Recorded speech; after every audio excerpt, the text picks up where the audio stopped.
This is the Stay Healthy Experience. I'm Robert Ferguson, and our other host is Barbara Kris, who is not here today. Where's Babs at?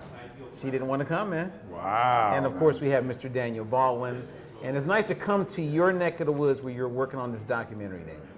Yeah, we're up here in Boise, Idaho, at the Grove Hotel. Our good friend Larry Leisure is hosting us here, and we're cutting together this very special documentary project that you're actually a big part of. The name of the movie is My Promise to PJ.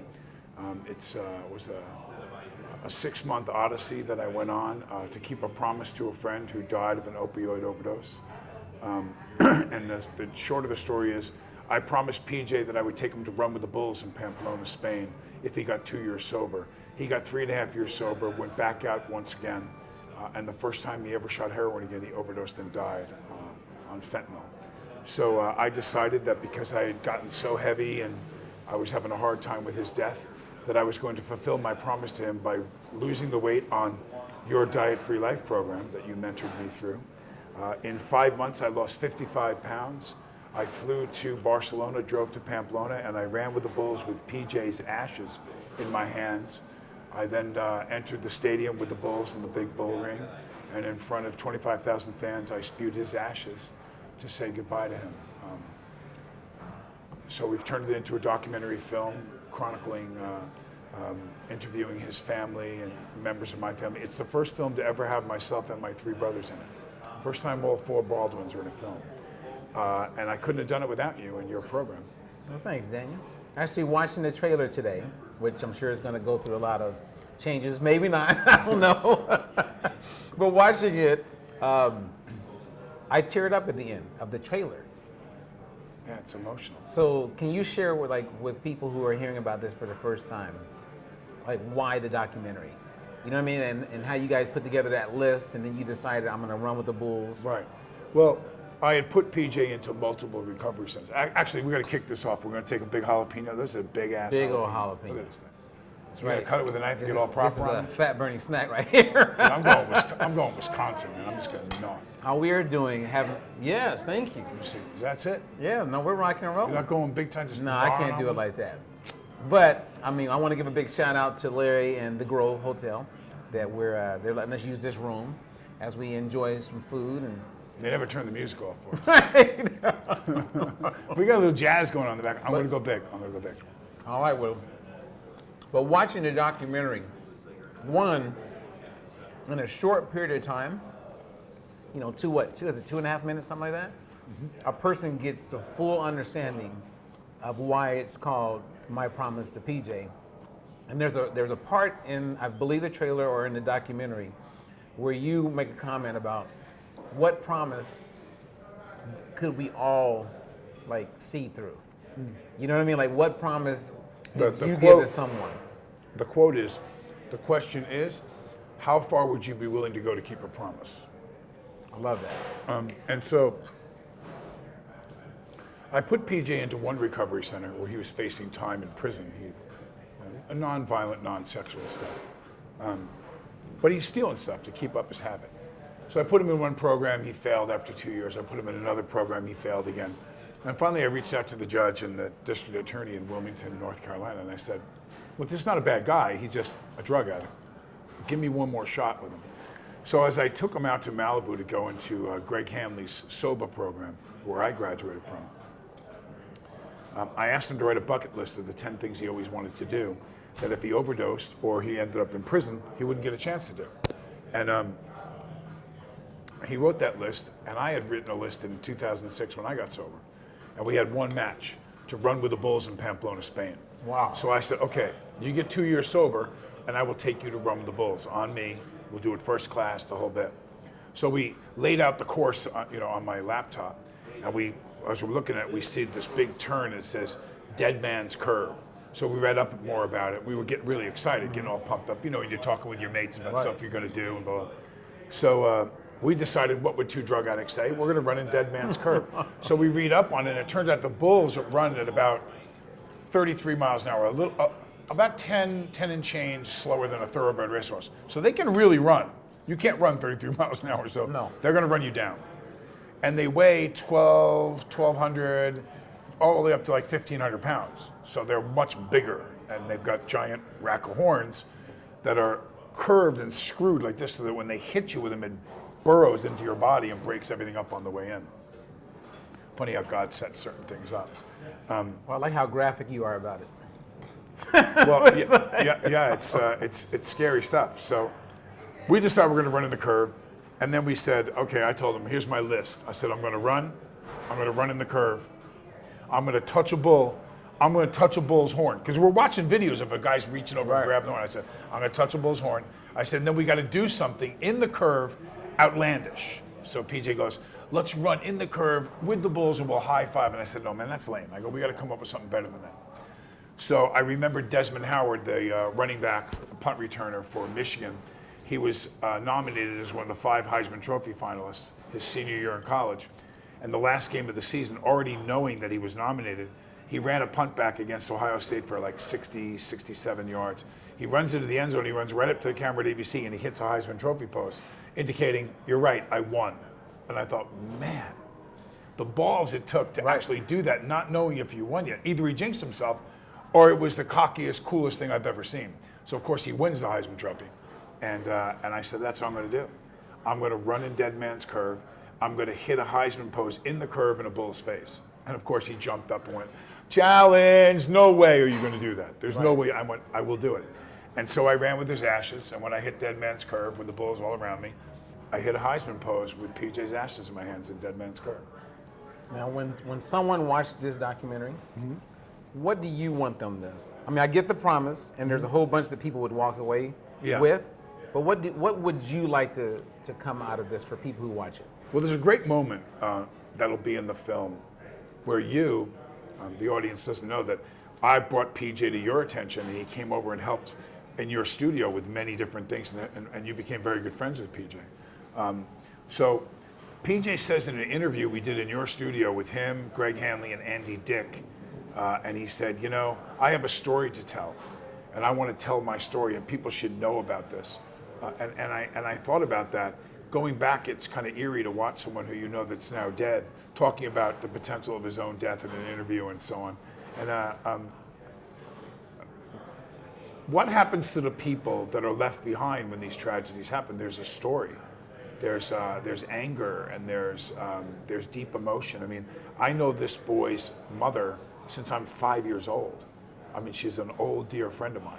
And she was my brother Alex's first girlfriend in junior high school. Now, in the documentary, do you guys touch on that at all? Yes.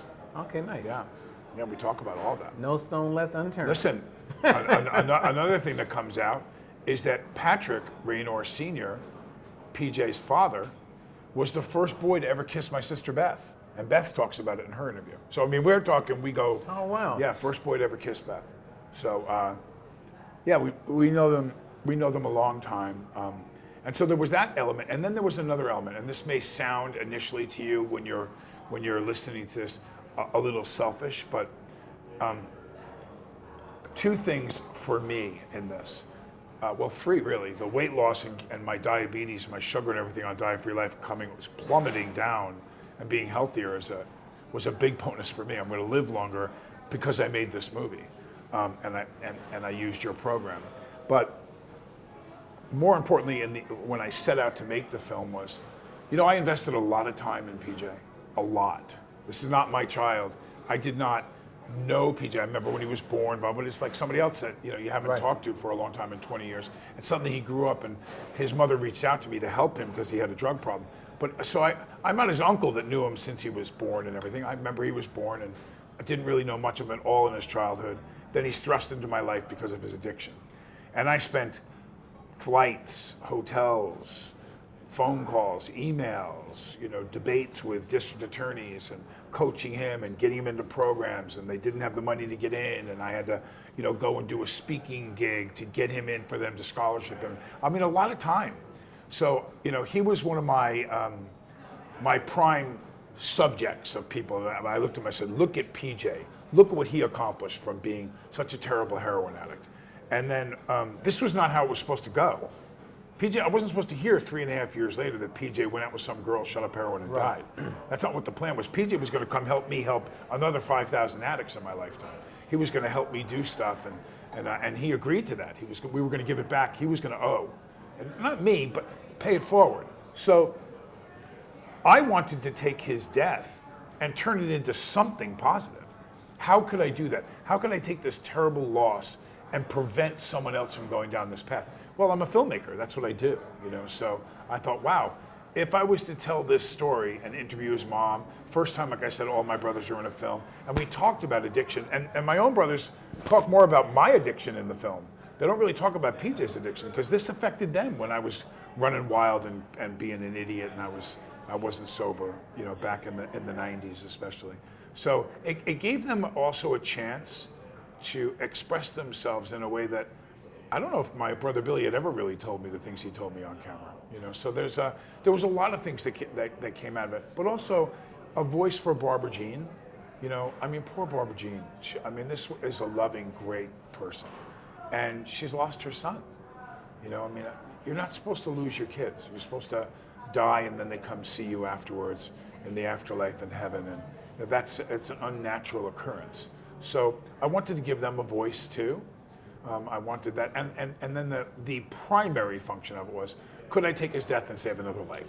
And so I made the movie The Wisdom to Know the Difference, about a man that I knew who kidnapped heroin addicts and forced them to get sober in a remote cabin in Big Bear, California. And that movie won a lot of awards. It helped a lot of people to go ahead and get sober and believe that there's a chance to do so. And I'm hoping that people will watch this film and that they will say to themselves, my God, it doesn't have to be this way, because this is where it's going to go for a lot of people, particularly once you get to a needle level. With this fentanyl thing right now, it's not even being careless. You don't know how much fentanyl is in it. Any one batch can knock you out, and it's over. So I'm hoping that it saves lives. So if there was one thing, what I'm hearing you say is that you would like this documentary to touch people in a way that it helps them. If I could say any one thing, I've been in films that have won Oscar for Best Picture. I've been in television series that won Best Drama in all of TV. I've seen, the projects that I've done to go to the absolute epitome you can go to awards-wise. But I will never be able to say I didn't think twice. Wisdom to Know the Difference saved human beings' lives. This film will save human beings' lives. I would much rather take that to my grave into heaven than winning any award. So I've created films that have helped save lives. Right. That's my goal. If I reach one person and it saves their life, wasn't it worth it? Oh, 100%. For sure. I get that out of it. Yeah. So it's good that people will get a chance to. Well, look at what you do. Don't you ever look back at like how many people? Forget about the high-end training. You've had world championship boxers under your tutelage, and you've had the biggest names in MMA and so on. But it's really that woman in Ohio that reaches out to you and says, Robert, my blood sugar was an average of 270, and it's now down to 140, and I don't have to take insulin anymore, and I'm going to live to see my grandchildren.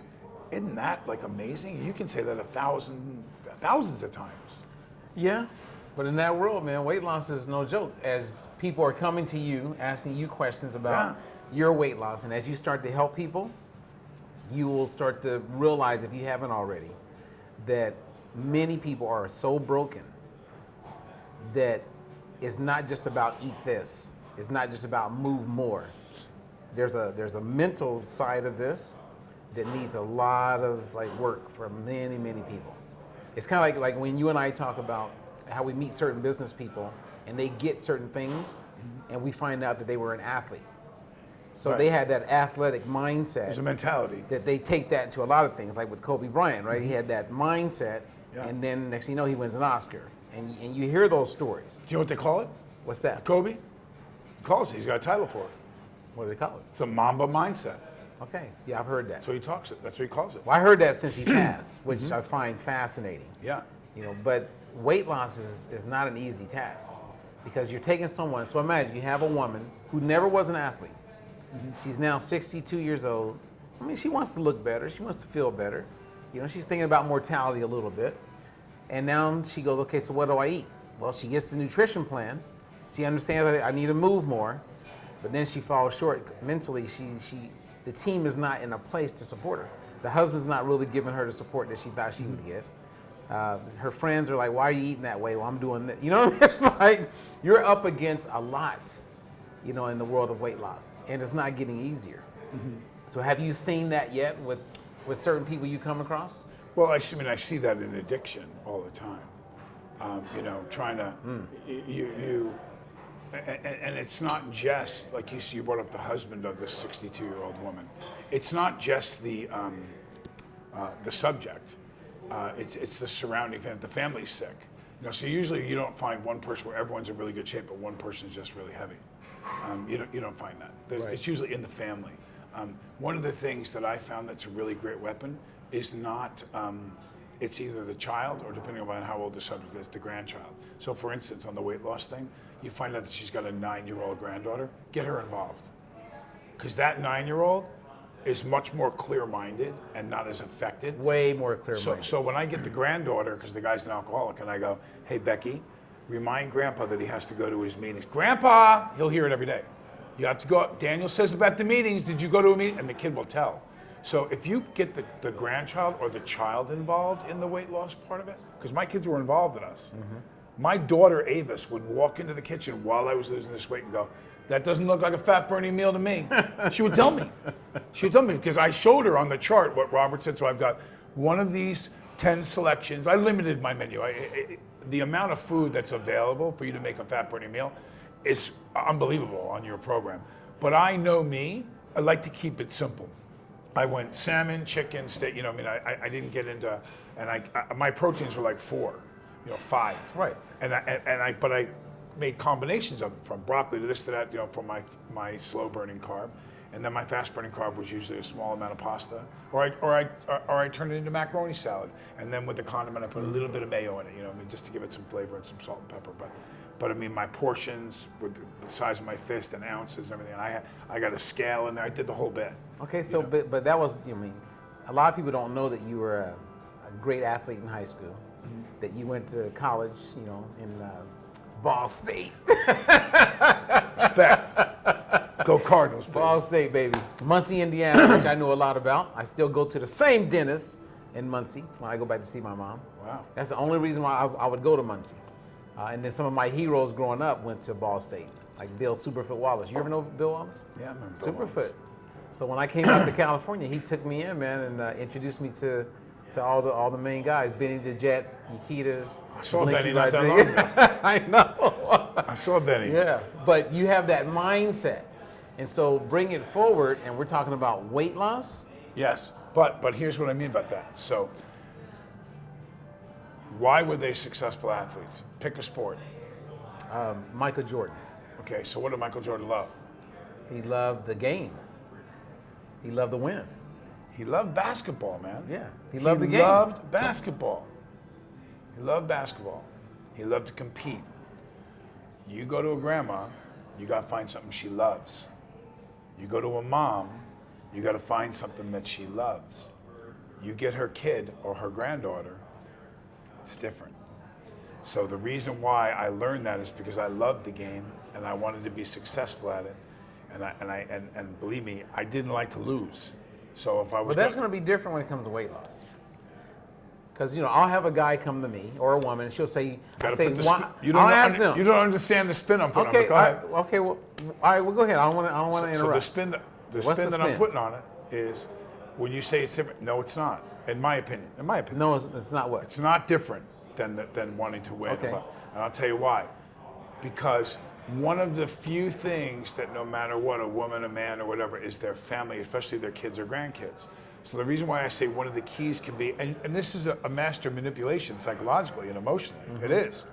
I'm playing with someone's life. They're going to die when it comes to drugs and alcohol. They're that bad by the time they get a hold of me. So if I have to go ahead and do something underhanded, like sit down with the 10-year-old daughter and go, Daddy has a problem, but we're going to help Daddy. And I've had kids in front of me in the kitchen with their mother, with the father not home yet, crying. So we need to help Daddy. I was one of those kids. We need to help Daddy now. I was one of those kids. Will you help me help Daddy? Because I can't do it without you. And we watch the kid go, yeah, okay. I mean, so you know, I was one of those kids. Spin it. My mom, you know, has been sober for almost 40 years. Spin it. Okay. Robert, your mom is so heavy right now, I'm worried about her health. Like, I'm worried something might happen. We're going to help Mommy lose weight. You can take Diet-Free Life and explain that to a 10-year-old, and they'll learn it better than the adult will. That is true. And we've done tests where kids, but... Their retention. But go on, give it to me. Well, give it to me. Of course, I agree with you as an athlete in the way we both think. I totally get that. Okay. But one of the things that I wanted to bring up in this conversation is I want people to understand that we know it's not easy. So this is where I want to pick up, Daniel, and I want to go in. I want to do a deep dive. Is I don't believe that. Okay, I guess what I'm saying is, because we both agree, and I'm trying to pose this in a way where people will get it as I share it, and I would love to go into a conversation about it, because most of the people I've run into in my life battle with the mindset component, and you can tell very clearly when they decide they want to lose weight, because I'll ask them that question, why do you want to lose weight? And they'll say, well, my kids, I want to be around. I go, you're around. You got to give me a stronger why. Otherwise, from a mindset standpoint, it's not there. It's not strong enough. I can say, so what to you want to be around your kids because you got your kids. So what's an example then of the proper mindset if they say if their kids isn't enough? It actually, for lack of better expression, I would say tap into your narcissistic side, because when it's all about you, and that can be a negative, but if it's all about you and how you want to feel, then you're going to see it through. When it's for other people, you're probably going to fall short. And so if you put more energy into like you decided, hey, when I do this documentary, I'm going to drop this weight. Well, one, you're an athlete. And when an athlete makes a decision, they've learned through training and years of falling short and then overcoming that if I stay the course and I keep pressuring and I keep working on this, I'm going to get a win. But when someone has never been an athlete, they don't understand how to get the win without having those experiences. It's kind of like when we were talking off camera about Kobe Bryant. He had the Mamba, as you said, mindset. Mm-hmm. So when he left the game of basketball, he went into doing movies, wins an Oscar. Then he's starting to get into coloring books and do all these other things. Well, he's looking at, he's going after everything for the win. There is no stopping me now. Like the song, ain't no stopping me now. Hey. Okay. So it's so when I created Diet-Free Life, the method, we wove in a lot of psychology. And that's why you can feel it and you can see it, and it's part of you're less likely to gain the weight back when you go with Diet-Free Life compared to just going on a diet. Because you are developing a psychological profile that's going to support living a diet-free lifestyle. Okay, so let me ask you a question. So you have 100 people, you're in that 100 group. And I tell you, you need to do this for yourself, or you need to do this so we can help these other people. Which one's going to motivate you more? I need to do this for myself. Or if you do this, we're going to be able to help a lot of other people. Well, I'm moved by the second part. Most people are. Yeah. So in addiction, when I get somebody that's a really tough one, like PJ, I said to him, do you realize that if you succeed at this, how many hundreds, maybe thousands of people that once you get it down and have a couple of years under your belt, you're going to roll into living rooms like I roll into yours. You're going to roll into courtrooms like I did with your judge. You're going to go to hospitals or guys who OD'd, and you're going to help save their life. This same principle, I believe, applies to Diet-Free Life. One of the things that really got me, and if you remember correctly, you were in the middle of a shift and doing some different things with the company at the time. And I said, no, you don't understand. I'm in. I want to be involved with the company. I want to be involved because I've looked at the real raw data as far as my own life is concerned, as somebody who can go up 50 pounds. And my mother's an overeater. Both my sisters could lose some weight. Diabetes is in my family. The health benefits, there's so many things about this. Stroke, heart attack. So I look at cancer and the direct correlation between body fat, body mass, and the occurrence of cancer and the recurrence of cancer is astronomical, the figures that support all of this. So this helps all of it. I was really taken aback. Why don't more people know about this? Why don't more people know that you can actually eat a piece of pizza? There's a way to do it. Not every day, but there's ways to eat almost everything in balance with each other. And people don't know the information. They don't have the information. I was more taken by, and this could be a motivating factor for diet-free life, when you reach out to people and say to them, "No, I'm gonna ask you to help me after this. Once we get you under control, you're gonna help me help another 100 people, members of your family, members of your community, members of your church." That's a huge motivating factor. That's part of the thing too for diet-free life. As we go out and we venture off into speaking, into podcasting, and reaching thousands and thousands of people at a time.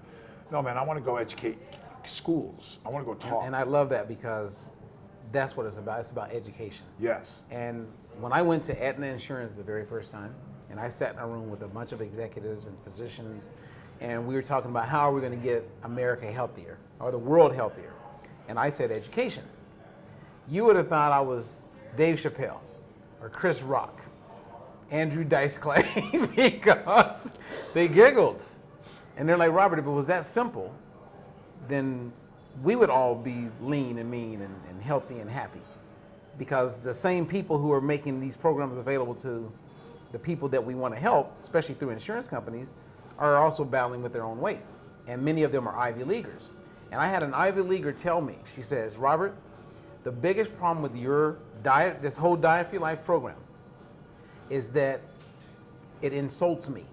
And I was like, what? She says, it's so simple and it makes so much sense that with all my schooling and education, I'm almost pissed off that I didn't know about this already. I've literally had people like look me in the eyes and tell me that. And these physicians were the same. They're like, education, huh?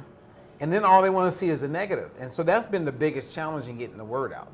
And I do believe that your journey, our meeting, Stay Healthy as a company, all the other people that are coming together, your documentary, all of this is going to contribute toward helping people on many levels. Man, I just came up with a great idea. Uh-oh.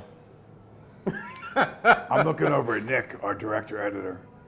I just came up with a great idea. I mean, Now, awesome. could you share it, or will people steal the idea? Yeah, from because they'd have to have diet-free life in order to do it. Okay. All right. So, You know what? You know what?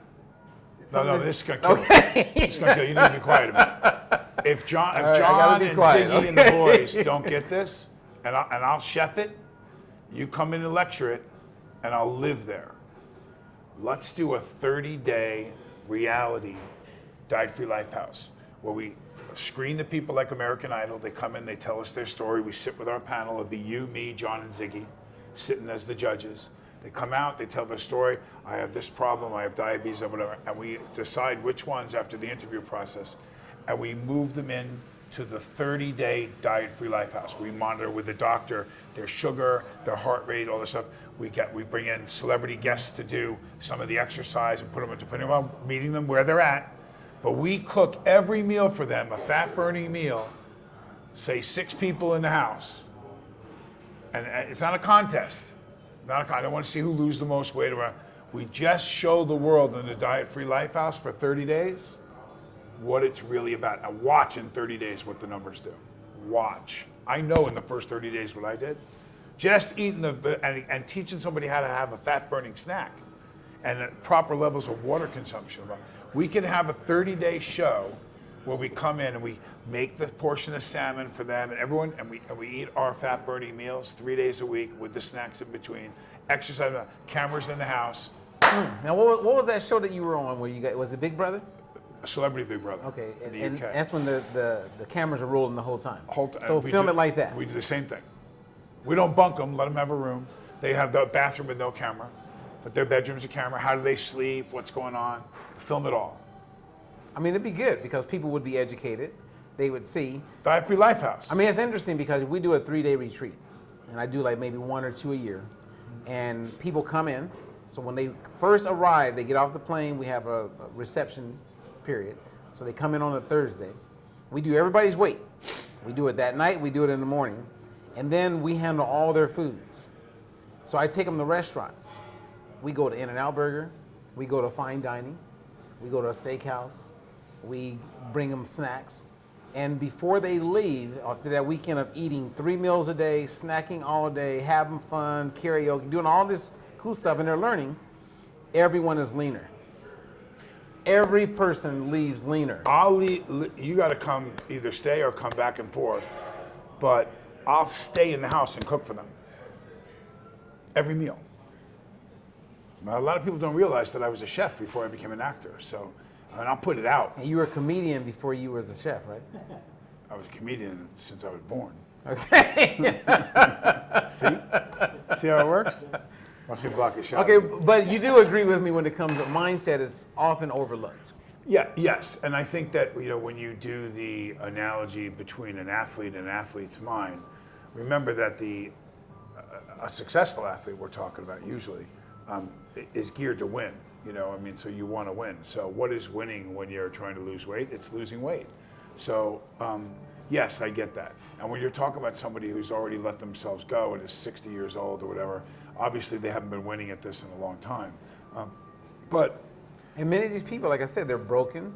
And I'm not saying that to be negative. I'm saying Yes. that with total empathy and compassion. Yes. But people are broken because they've done all types of diets. It's almost like being in an abusive relationship with multiple partners over a 40-year adulthood. Right. And then you discover diet for your life, and that's the good guy. He finally shows up, or the good lady, and now you have this partner who can be with you for the remainder of your life. So 95% of all addiction problems, and that's a big number, 95%, the addiction is a byproduct of an underlying issue. There's a sexual abuse, there's a physical abuse, there's a trauma, a death, or whatever it may be, even self-esteem issues. So they've reared their head in the form of addiction. But if you don't treat the underlying issue, you still got somebody that's got a problem that just isn't drinking anymore. I would venture to guess, and I don't know the statistical information like you do, but in a lot of those people that are heavy, I believe that they have self-esteem and other issues that either have evolved as a byproduct of gaining the weight, or it even started by eating and stuffing their emotions or whatever it is. So there's a lot of psychiatric work that probably needs to be done, or psychological work with those people who have eating problems too. It's not just the food. Well, it's interesting you say that. So when I first got into the space of weight loss, I went to Hawaii and met with one of the leading bariatric surgeons. And I went and met with her. She's now retired. I mean, she may even not even be alive. She was an older lady. And we spent some time together. She was, curious, like, who's this guy who wants to come see me? But I wanted to meet her. And so I go meet her in her office. She had some time. And I videotaped it. So I have the interview with her. And I said, if people could go and improve their self-esteem, would they ever need bariatric surgery? She goes, no. Because she's the one who would do the psychological exams before you can get the bariatric surgery. So she was very clear that self-esteem, if people had that, we wouldn't have these problems. Now, I don't know if you know this, and I'll ask you a question. Did you know that my first national exposure was around rape awareness and prevention? No, I did not know that. So in 1991, I launched an organization that helped women, hear me on this, with rape prevention. I was about to say, were you found guilty or what happened? No, but it connects really well.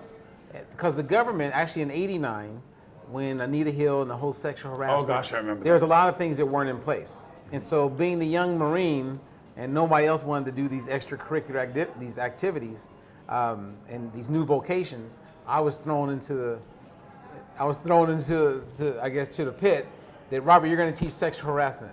What's sexual harassment? So you get a little bit of training, and now I'm teaching sexual harassment. I'm this young Marine. And then because I was a martial artist, it tied in with the self-defense. And then it was like, I need to become more educated with domestic violence. I need to better understand molestation, because a lot of times people who are violated, you had that background. So then I wrote my very first book called A Guide to Rape Awareness and Prevention. It got me on Good Morning America. I was on Geraldo like 4 times. I love Geraldo. And back then they used to fly you out, get the limo, pick you up. Life was great. Mm-hmm. But all of that experience with women and the challenges that they have and the work I had to do to understand self-esteem and how to build one's self-concept put me in a position where I have the empathy and the compassion to help women when it pertains to weight loss. So you are 100% accurate when you say there's usually some underlying challenge that was never met or dealt with that results or manifests itself into being overweight. And then even if they get the confidence and build the self-esteem, now you have the challenges of age, hormones shifting, diets and confusion around weight loss, and it just becomes like, where do you go for like the real solution? Okay, so because I'm going to take this, because here's that three-legged stool again, 33% that you explained earlier. So of the 33% that's psychological, take me through, because I never had to do this part with you, because I was bound and determined, and I have that athletic mindset. So what does Diet-Free Life offer to someone that helps them with the psychological? Well, it's woven inside the program. So when a person does Diet-Free Life, one, we help them establish a realistic, clear, definitive goal. That means that once they're going to achieve it, and with that, you have more confidence. We also touch a lot on the reason why you want to do it. See, when you did your documentary, My Promise to PJ, and you knew you're going to run with some bulls, it was pretty obvious the power of the why. I didn't want to get killed by a bull. Exactly. But ask somebody. Right. Now, if you took the average woman that has, let's say, 20, 30 pounds to get to her ideal weight, and you said, hey, I want you to do a fitness show, like what Barbara does, and we have 12 weeks, and you're going to walk on that stage, and there's going to be lights all over your body, and you're going to have people judging you. Trust me, that woman will look amazing because she knows what it would be like if she doesn't do what is necessary to do for that day. So most people don't have a strong why. And it's because they don't have a strong why, meaning they don't have a motive in place. And motive is the root meaning of why, and is motive with action that gives us the word motivation. So if you don't have a motive, you can jump into action, but without motive, that's only going to last so long. You need a motive. Why do I do it? And it can't be superficial. I want to be around for my kids. You're around your kids. What is it? What's in it for you? Well, when you look at what I was able to see when I was back at your headquarters, I was honored and privy to be able to go into one of your groups and speak. That was great, yeah. And so, like when you go to a house of worship, like when you go to an Alcoholics Anonymous meeting, what I found was very motivational for me in your program was the coaches that you offer, as somebody to aspire to be like and to root you on and to be there for you. That is something that you get with your program that's unique and powerful. And the groups. Because when you're with a group of minded people in one direction that have a goal, you can lift others up. There's always going to be those that do a little better, those guys in the middle of the road, and then there's those people that are in the back. I have a tendency to focus on the guy at the back. I picked him right out in your meeting, and I came to him with support and love, and and I think that probably helped him. I find that aspect of your program can be quite motivational, and supportive, psychologically, emotionally. Remember, there's not just the psychological part. There's emotional and there's spiritual. So here's the deal. My mom gave me something through her recovery that made the Diet-Free Life program to me better than anything else. And that is, with recovery, you must be honest. With weight loss, you must be honest. There's a get real moment in the beginning, and then there's a get real, stay real throughout the entire process. And I love that about you, and my friendship with you is how you put that up front on everything. Like if I get my hair done differently, and I say, hey, Daniel, what do you think? Whatever you say, I know is being... Oh, yeah. And let me tell you something, that can get you in trouble. But what happens is, I remember my introduction to Nick when we started editing, I said, one thing you're never going to doubt about me is whether I told you the truth. Because in the beginning, you get, man, he's a little hardcore, huh? And then afterwards, when I tell you, you know what I told you is true. You walk away from my relationship with me at all times going, Well, he can be an asshole sometimes, but man, he always told me the truth. Well, the truth comes across that way. But with the truth, let me just say, Daniel, thank you, man. We got to do this again. And as we always tell people, get healthy, be healthy, and forever Stay healthy, baby. Hello, everyone. This is Robert Ferguson, and thank you for watching our show. Now, be sure to like, subscribe, and click on the bell so that you are notified whenever we upload new shows. Again, thank you for watching.